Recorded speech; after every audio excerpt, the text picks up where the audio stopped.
My brain is busy with the struggle. I can't afford 90 minutes to just watch football. But how I helped Magog and his group, I don't know where I was coming from. I entered the house and I found Mama watching your game with Algeria. And I watched. I sat there for not the whole time. 90 minutes is too long. But I watched. The little I watched, I could see where the problem was.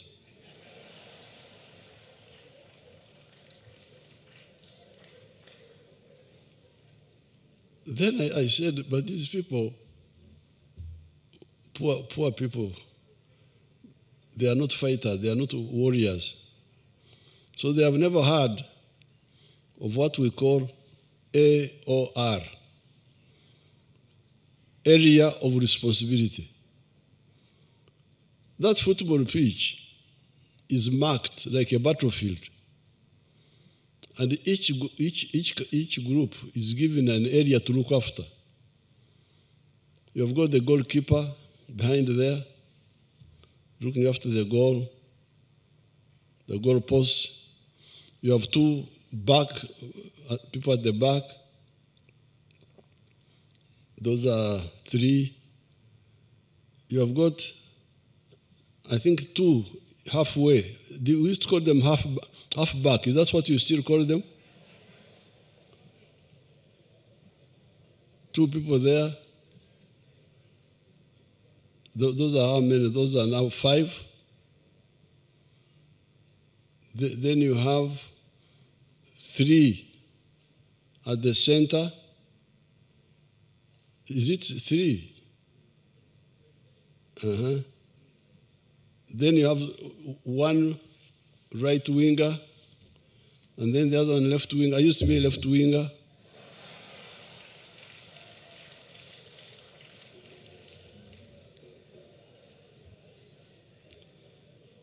So that's how the football pitch is marked. Now, what I saw with the Algeria, that's the only one I watched quite a bit. You had no people attacking there. So in this division of labor, the 3 at the center and the 2 wing and wing, those are 5.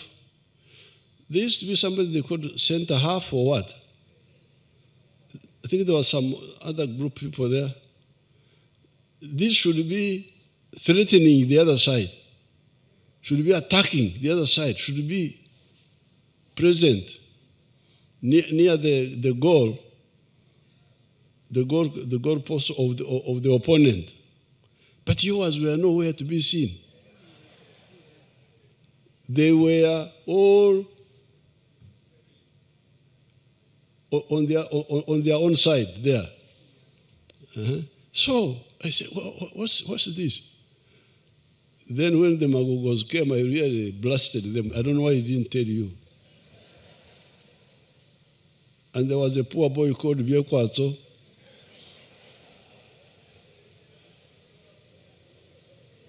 He was supposed to be the coach or something. So I really told them off that you people, you are not serious. Now, you are celebrating the miracle which God gave you on South Africa. But that miracle, you had, as we say, Rubale mbera nembero kozeki, Rubale mbera nembero kotade. Now, the penalties you got from South Africa was because you were in their goal area.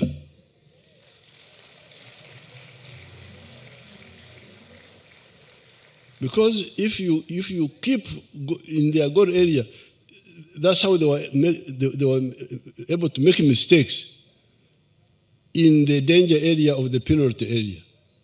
But if you had not been attacking and you were just somewhere else, those mistakes would never have happened.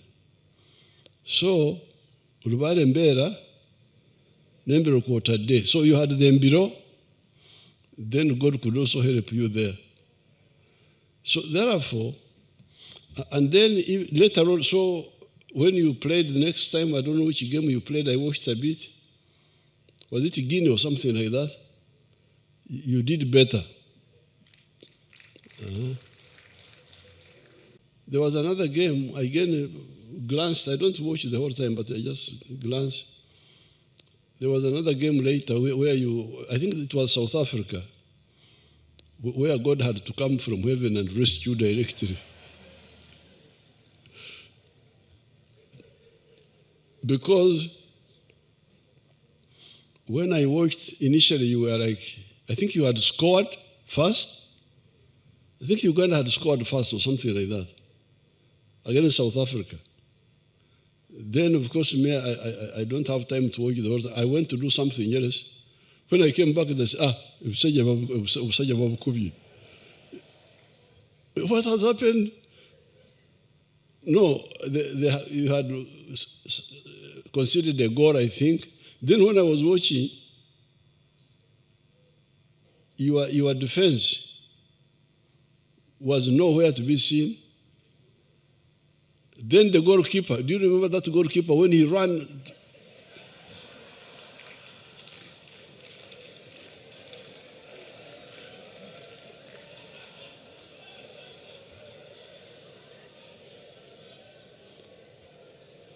That goalkeeper of yours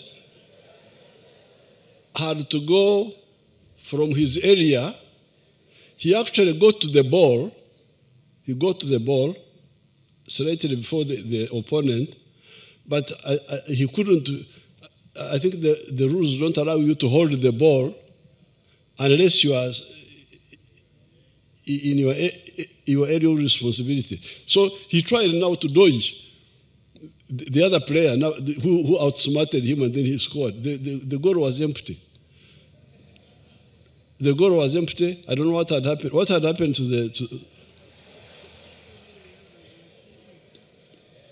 what had happened to the fullback? Tell me what had happened.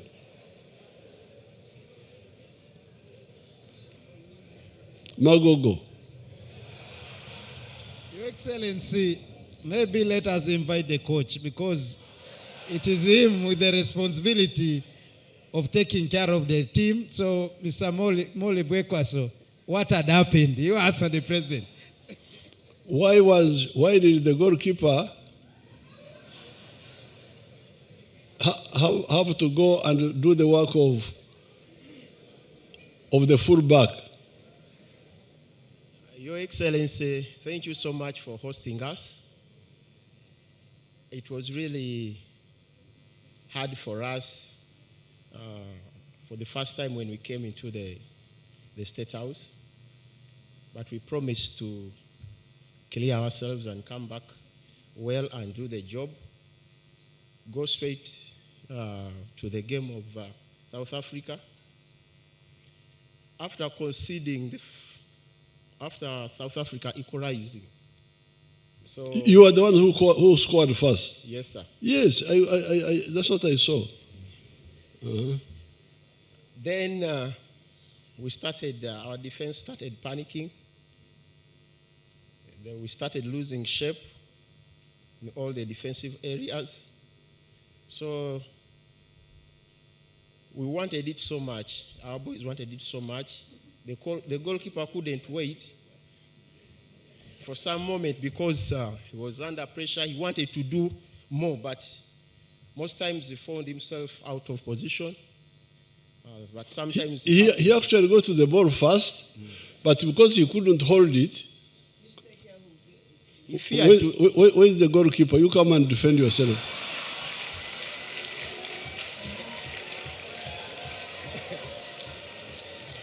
And he's a very good goalkeeper, by the way. Because he he made a number of saves, which were very serious.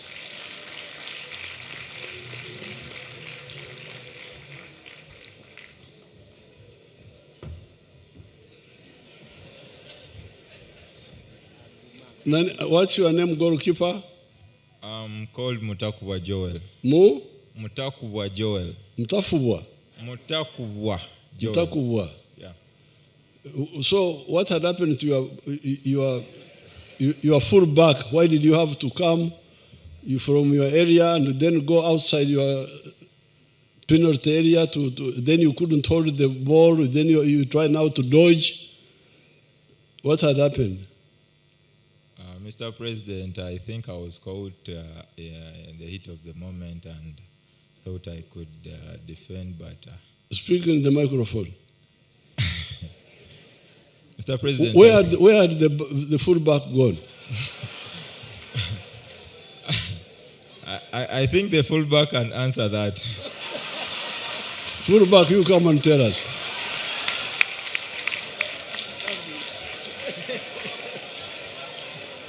There are two of you. You are two of you.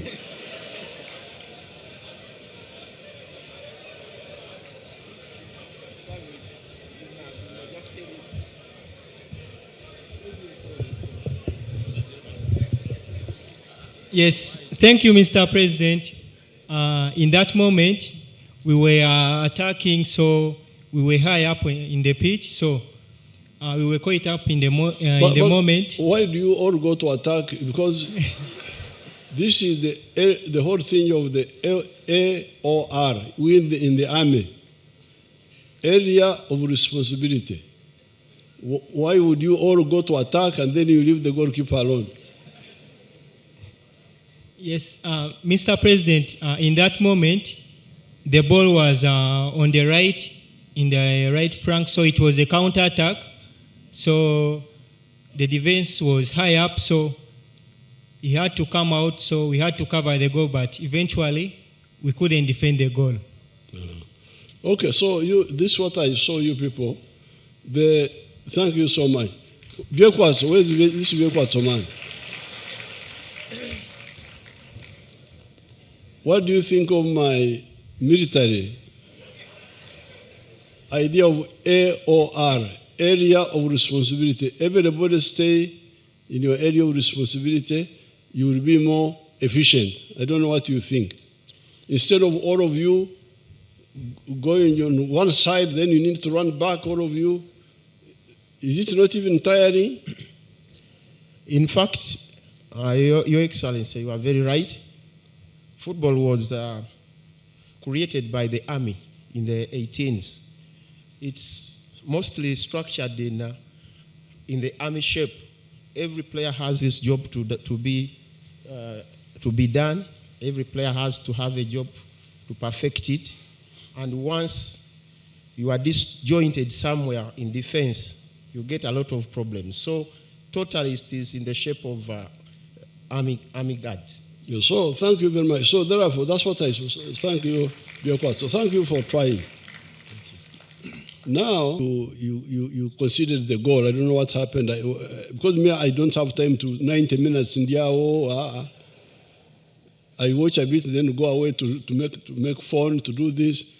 When I came back, I found you had considered a goal. But otherwise, you were more balanced that time with Senegal, with South Africa. There was that issue of running up and down until God had to come down. But the good thing you did, you kept going in the South African goals area, and that's how they made mistakes. You put them under pressure, either you will score or they will make mistakes and you take advantage of it. And I don't know why you do the Chibaro badly, because the 3 forwards and the 2 wingers, those are 5 people. To remain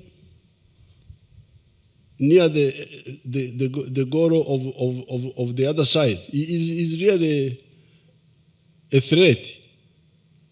which they cannot ignore. You have got a white coach. I saw a white man here. Where is that our white friend? Come. What do you think? A match between you, some of you people, and a group from Zimbabwe. They were young people from Zimbabwe, and they really outsmarted your group. Now, that Zimbabwe group, what your white man is telling you is that you can all go and attack. But that requires a lot of stamina. A lot of stamina to run, all of you fast, and then run back. You need to be very, very fit. And that time, those Zimbabwe boys scored, I think, 4 goals against your people. I don't remember what group they were. But those young boys were really running. They could all run like a pack of hunting dogs. Run, then go run back, all of them. But they were very fit, very stamina, with a lot of stamina. So I think here you need to solve the issue of organization and tactics. That Algeria, I don't know what you are feeling about Algeria. You just left them alone. There was no danger to their side. The one I watched, there was no danger to their side. Yes, I saw that. So therefore, there was a match I watched a bit between, I think, Morocco and Sudan. Those people were really all very, very smart teams. I think this was the last one. Was this the last or what? The one between Sudan and Morocco. They were all really, they all knew what to do, and that's why they couldn't score. I think they ended up with 0-0, then they had to go for penalty. Is that correct? Yes. You could see, I could see that both teams, the one of Sudan and the one of Morocco, were all people who knew what they were doing. And that's why there was like a paralysis. No, everybody, do you agree with that? That assessment?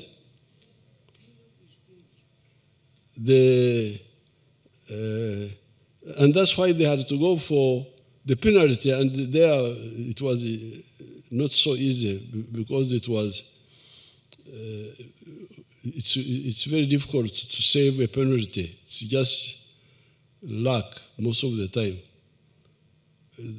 So therefore, I would like you to handle the whole thing comprehensively. From the beginning, the stamina, because you need the stamina, then the tactics, and so on, and the organization. So, but nevertheless, we are now better off than we were. At least, nafe tubakubiyemu.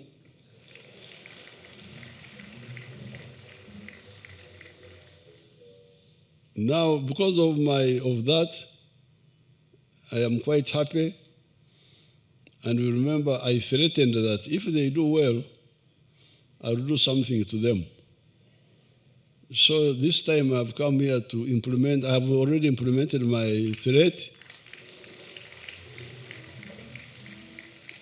that every time you win, I put for the 40 that they are 40 of you, the ones who are doing the first 11, then the reserve group, then some other people. Then I had made some chura, torach tie kwene, binokan,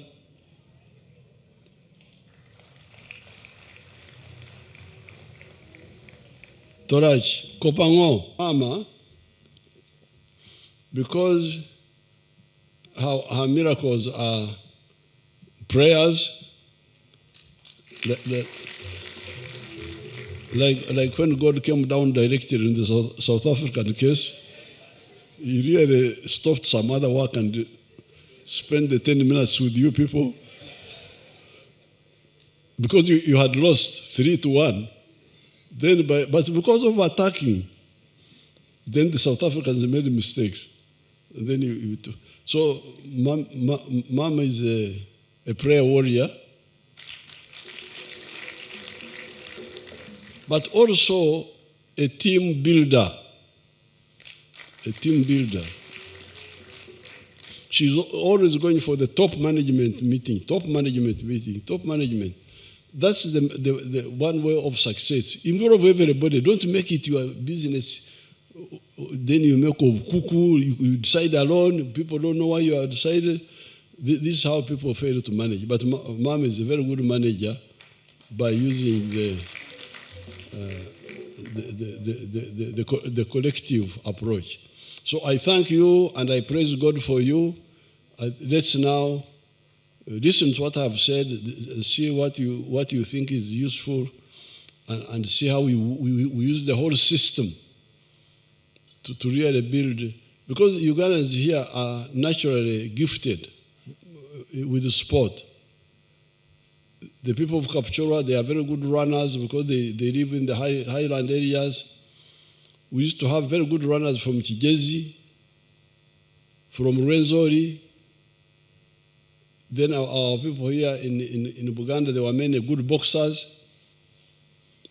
Then our people from Lango, Akibu, and those fellows would be running the middle distance, a mile and 3 miles and 800 meters.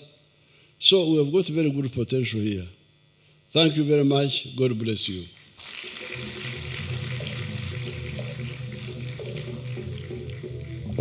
Nanda wagambira nti wakiri.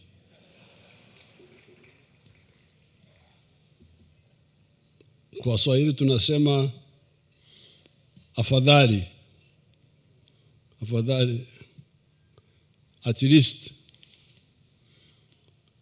As I've told you many times before,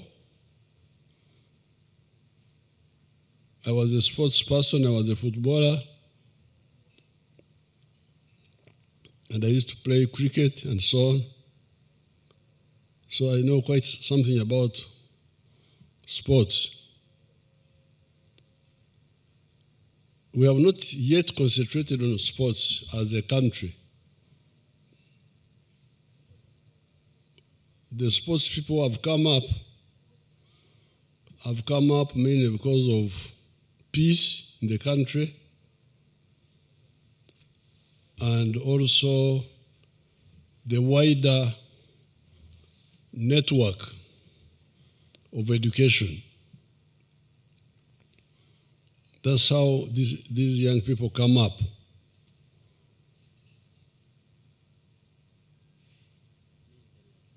And the infrastructure we have put in place is minimal, but as you can see, we are already doing well in athletics, in football, and the other sports. This is just Okroza, just Uganda showing the world what can happen here. I would like, therefore, to start planning properly.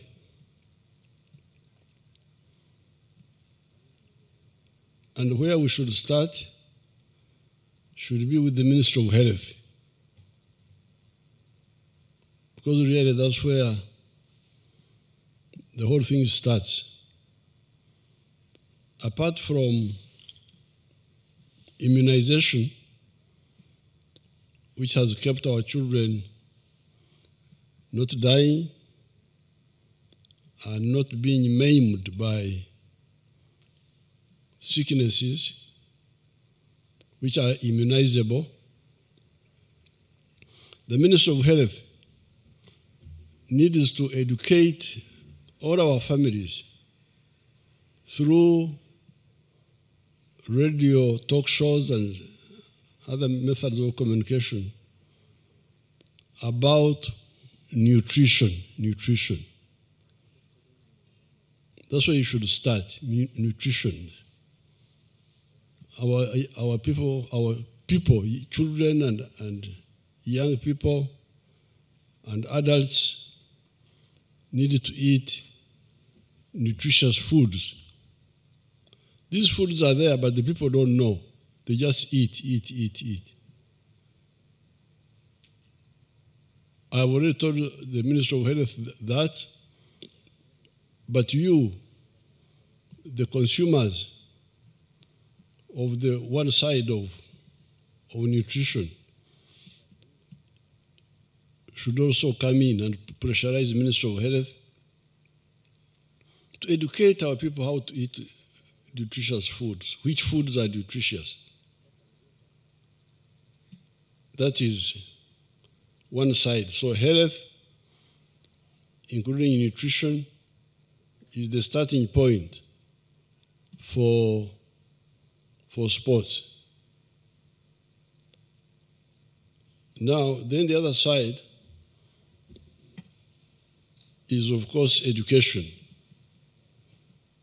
In the coming Sanja, in the coming term, if you Ugandans support NRM and we win, want to insist on free education.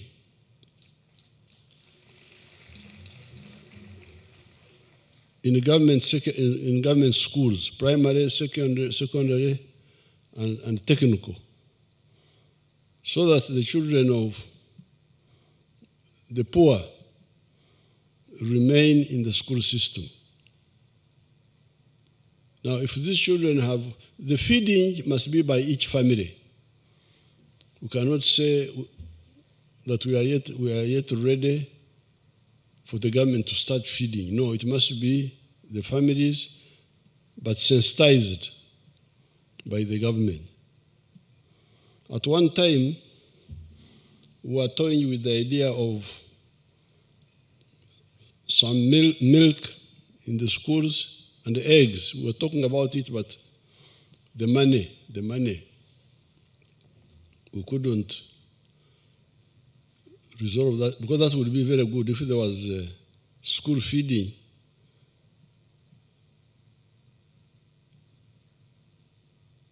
A cup of pure milk and eggs per day, that would be very good. But the money. So I think for now, let's get the families, let's sensitize the families to know which foods are good, so that we deal with the issue of nutrition, to build the body fully. And then education. Go into the school and stay there until at least A level. Now, if we achieve this strategic, these I regard as strategic, then we come in now with the other organizational side. We could require by policy, not necessarily by budget, require everybody who is running a school, whether government or private, to make sure that you have got a football, a sports field, sports pitch.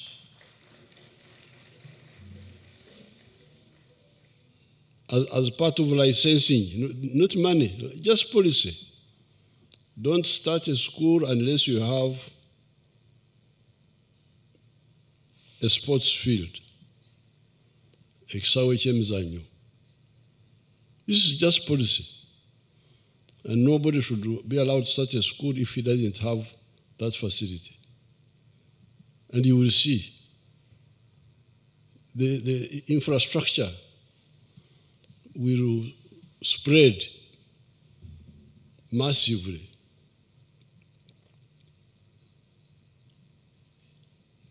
Now, regarding the government infrastructure,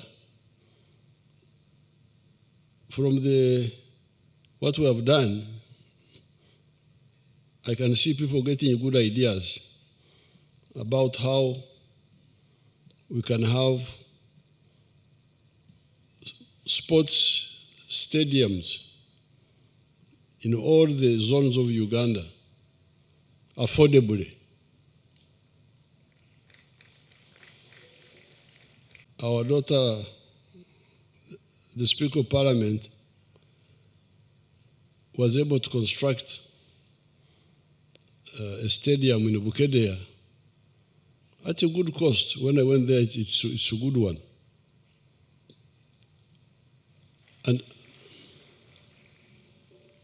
And we can replicate this in all the zones of the country.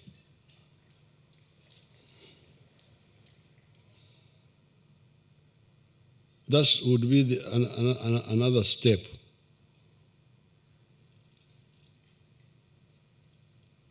Now, once we have those basics, then the next question is support for the good talents who come up. With the athletics, I recommended, and some people took it up, if young people show talent in the school system, why can we not recruit them into the armed forces?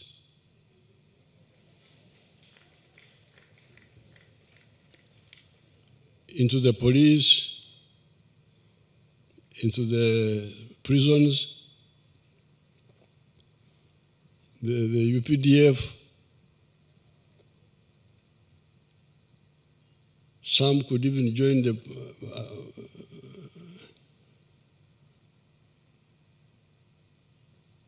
I wanted to say security organization, but those ones will not.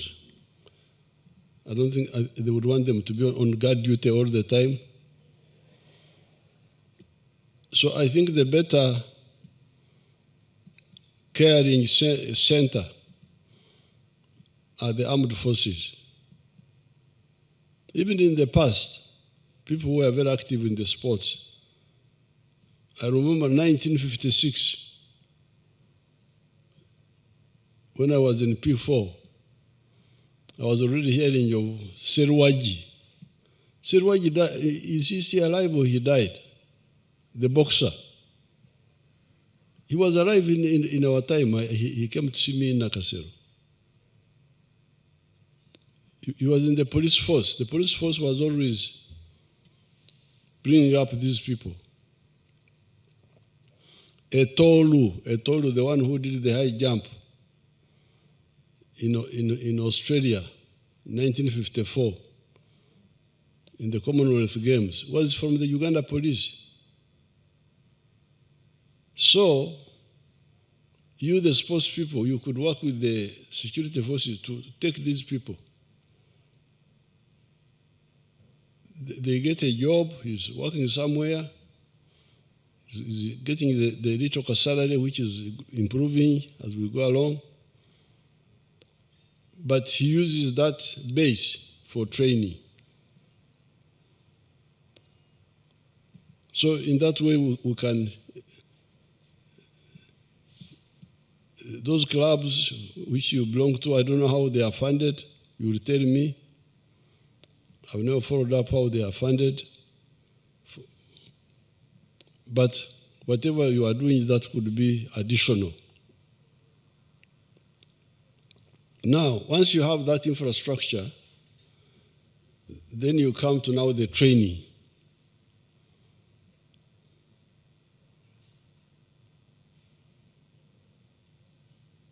Magogo did not bring out